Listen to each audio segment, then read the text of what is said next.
میرے آقا صلی اللہ علیہ وسلم نے ارشاد فرمایا طلب العلم فریضۃ علی کل مسلم، دین کا علم حاصل کرنا ہر مسلمان مرد عورت کے اوپر فرض ہے۔ یہ بات میری بڑی توجہ سے سننا۔ ایک صحابی عرض کرتے ہیں یا رسول اللہ صلی اللہ علیہ وسلم کیا نماز سے بھی زیادہ فرض ہے؟ یعنی ہم تو یہی سمجھیں نماز فرض ہے، روزہ فرض ہے، حج فرض ہے، زکوٰۃ فرض ہے، حج فرض ہے، تو کیا دین کا علم حاصل کرنا بھی فرض ہے؟ تو میرے آقا صلی اللہ علیہ وسلم کا جواب سنو، کیسا کمال جواب۔ فرمایا میرے صحابہ کیا بغیر علم کے تم نماز پڑھ سکتے ہو؟ بغیر علم کے روزہ رکھ سکتے ہو؟ بغیر علم کے تم زکوٰۃ دے سکتے ہو؟ بغیر علم کے تم حج کر سکتے ہو؟ جس کو یہی نہیں پتا کہ نماز کے لیے کیا کیا شرائط ہیں، وہ بغیر وضوئی نماز پڑھ رہا ہے، وہ ناپاک حالت میں ہی نماز پڑھ رہا ہے، نماز ہو جائے گی؟ وہ رکوع بھی کر رہا ہے، سجدے بھی کر رہا ہے، قرآن بھی پڑھ رہا ہے، وہ عمل کی مشقت تو اٹھا رہا ہے لیکن کوئی فاصلہ طے نہیں کر رہا۔ فرمایا اس لیے سب سے پہلی بات جو شرط ہے تقویٰ پرہیزگاری میں انسان کو علم ہونا چاہیے۔ اگر علم پلے نہیں ہے تو اس کے دل میں خوف خدا نہیں ہوگا، خوف خدا نہیں ہوگا تو وہ سیدھے راستے پر کیسے چلے؟ آپ نے عموماً دیکھا ہوگا بندے کہتے ہیں او یار تو عید والے دن ٹھیٹھرا دے پھیریا میں اور شادی بیاہ تے ناچ گانا ہو رہا ہے، ایک ہی ہو رہا ہے، وہ کہنا جی خوشی ہے آج سب جائز ہے اور سب چل رہا ہے، خوشی سے سب چل رہا ہے۔ کیا ہو گیا؟ آج حلال حرام ہو گیا، حرام حلال ہو گیا، یہ کیا بات ہے؟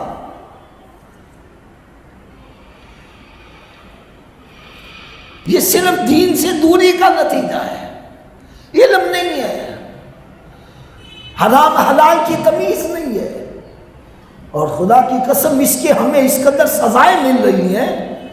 آج کی نسل کو ماں باپ کا ادب و احترام نہیں ہے۔ اکیلا باپ ہے 10 بچوں کی پرورش کر رہا ہے اور 10 بچے مل کر ایک باپ کی پرورش نہیں کر رہے۔ حضور داچا گنج بخش رحمۃ اللہ تعالی علیہ، میں کہتا ہوں یقین جانو ان کی کتاب پڑھو کشف المحجوب شریف، آپ نے ارشاد فرمایا جس کا کوئی پیر نہیں، جس کو کوئی پیر کامل نہیں ملتا وہ میری کتاب پڑھے، یہ کتاب ہی اس کے لیے پیر کا کام کرے گی۔ آپ نے ایک بڑا ایمان افروز واقعہ لکھا ہے، بڑا ایمان افروز واقعہ سنا ہے، لکھا ہے۔ آپ ارشاد فرماتے ہیں کہ ایک اللہ کا نیک بندہ سفر کرتا ہوا جا رہا ہے، جنگل میں سے گزرا تو ایک منظر دیکھ کر حیران ہو گیا۔ دیکھا کہ بکریاں چر رہی ہیں اور کوئی چرواہا نظر نہیں آ رہا، کوئی چرواہا نظر نہیں آ رہا۔ جب اور قریب ہوئے تو دیکھا بھیڑیا اس ریوڑ کی رکھوالی کر رہا ہے۔ جو بکری ریوڑ سے جدا ہوتی ہے وہ ڈرا کر آگے ریوڑ میں شامل کروا دیتا ہے۔ حیران ہو گیا یہ بھیڑیے کی بکریوں سے یاری کیسے ہو گئی؟ بھیڑیا تو بکریوں کو چیر پھاڑ کر دیتا ہے، یہ ان کی حفاظت کر رہا ہے۔ حیران ہو گئے یہ ماجرا کیا ہے؟ پھر ادھر ادھر دیکھا تو دیکھا ایک پہاڑ کے سائے میں ایک بندہ عبادت کے اندر مشغول ہے، عبادت کے اندر مشغول ہے۔ سمجھ گئے کہ یہی چرواہا ہوگا تو یہ اللہ کی عبادت میں مشغول ہے۔ تو میں اس سے پوچھتا ہوں کہ حضرت صاحب بھیڑیے کی بکریوں سے یاری کب سے ہو گئی؟ گئے کھڑے ہو گئے، وہ عبادت میں مشغول ہیں، یہ انتظار کر رہے ہیں۔ جب انہوں نے سلام پھیرا تو انہوں نے آگے بڑھ کر سلام دعا لی اور پھر عرض کرنے کی حضرت جی میں ایک مسئلہ پوچھنے آیا ہوں آپ سے۔ آپ نے فرمایا بیٹھ جاؤ۔ ان کے پاس ایک لکڑی کا پیالہ تھا، انہوں نے پتھر کے نیچے ایسے کیا تو پتھر میں سے دودھ اور شہد نکلنا شروع ہو گیا۔ دودھ اور شہد پیالے میں آیا۔ آپ نے فرمایا تم مسافر ہے، پہلے دودھ پی۔ وہ اور حیران ہو گیا، کہنے لگا پہلے بکریاں اور بھیڑیا کا مسئلہ تھا، پتھر میں سے دودھ نکلنا ہے، شہد نکلنا ہے، اور حیران ہو گیا۔ خیر وہ پی کر تو کہنے لگا حضرت جی میں آپ سے ایک سوال کرنا چاہتا ہوں۔ کہنے لگا کیا؟ کہنے لگا مجھے یہ بتلائیں کہ بکریوں کی بھیڑیے سے یاری کب سے ہو گئی؟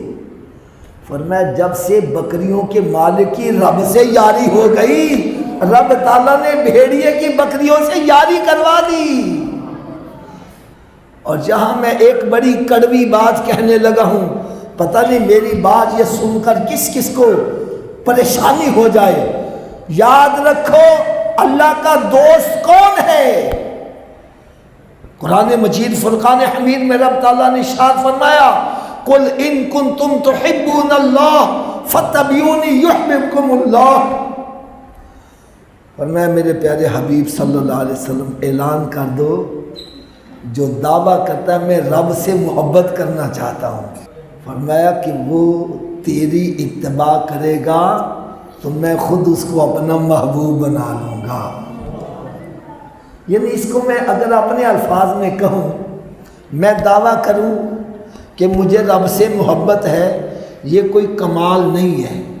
آپ بھی کہیں گے مجھے رب سے محبت ہے، یہ بھی کہیں گے مجھے رب سے محبت ہے، ایک عیسائی بھی کہتا ہے مجھے رب سے محبت ہے، یہودی بھی کہتا ہے مجھے رب سے محبت ہے، ایک ہندو بھی کہتا ہے، ایک سکھ بھی دعویٰ کر رہا ہے مجھے رب سے محبت ہے۔ تو میں نے کہہ دیا یہ کوئی کمال نہیں۔ ارے کمال کیا ہے؟ کمال یہ ہے کہ رب فرمائے بندہ میں تو اس سے محبت کرتا ہوں۔ حضرت مائی رابعہ بصری رحمت اللہ تعالی علیہا ان کا انتقال ہو گیا، قبر میں دفن کر کے جب واپس آ گئے بعد میں خواب میں ملے تو کسی نے پوچھا مائی صاحبہ قبر میں آپ کے ساتھ کیا معاملہ بھی تھا؟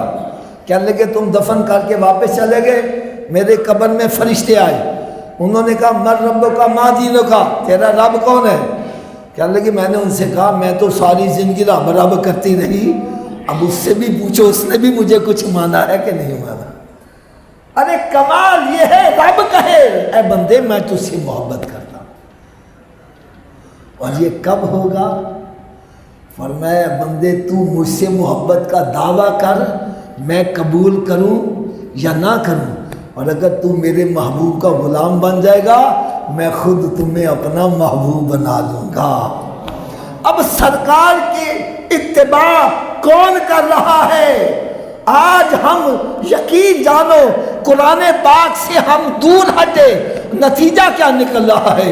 بے نمازی کو پیر بنایا جا رہا ہے، زانی شرابی کو پیر بنایا جا رہا ہے، جس کو غسل کا طریقہ نہیں آتا، وضو کا طریقہ نہیں آتا اس کو پیر بنایا جا رہا ہے، جو صحابہ اکرام کو گالیاں نکال رہا ہے اس کو پیر بنایا جا رہا ہے۔ یہ سب ہمیں سزائیں مل رہی ہیں، ہم نے قرآن پاک کو پس پشت ڈالا۔ اگر قرآن پاک سے ہم ہدایت حاصل کر رہے ہو، ارے قرآن مجید تو واضح طور پر کہہ رہا ہے کہ اللہ تعالیٰ اس کو اپنا محبوب بناتا ہے جو اس کے محبوب کی اداؤں کو اپنانے والا ہے۔ ایک بزرگ کی بات مجھے بڑی پیاری لگی، میں اس موقع پر یہ ضرور عرض کروں گا۔ فرمانے لگے جس سے پیار ہو جائے اس کی ادائیں بھی پیاری لگتی ہیں، اس کا بیٹھنے کا انداز بھی پیارا لگتا ہے، چلنے کا انداز بھی پیارا لگتا ہے، کھانا کھانے کا انداز بھی پیارا لگتا ہے۔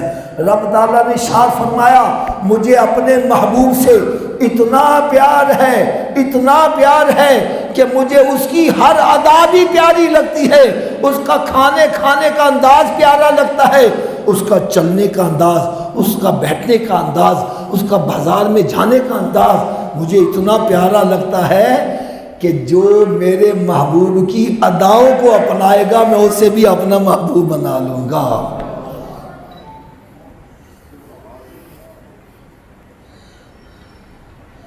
یہ ہے کشف المحجوب شریف کا پیغام۔ اگر تم اللہ تعالیٰ سے محبت کا دعویٰ کرتے ہو تو تمہارا دعویٰ سچا کب ہوگا؟ اگر تم اللہ کے محبوب کی فرما برداری کرو گے، ان کے نقش قدم پر چلو گے، پھر تم اللہ کے محبوب بن سکتے ہو۔ اور سرکار کی سنتوں کو چھوڑ کر، فرائض کو چھوڑ کر، واجبات کو چھوڑ کر، کبیرہ گناہ کر کے تم ہوا میں بھی اڑ کر دکھاؤ، اللہ کے ولی نہیں بن سکتے۔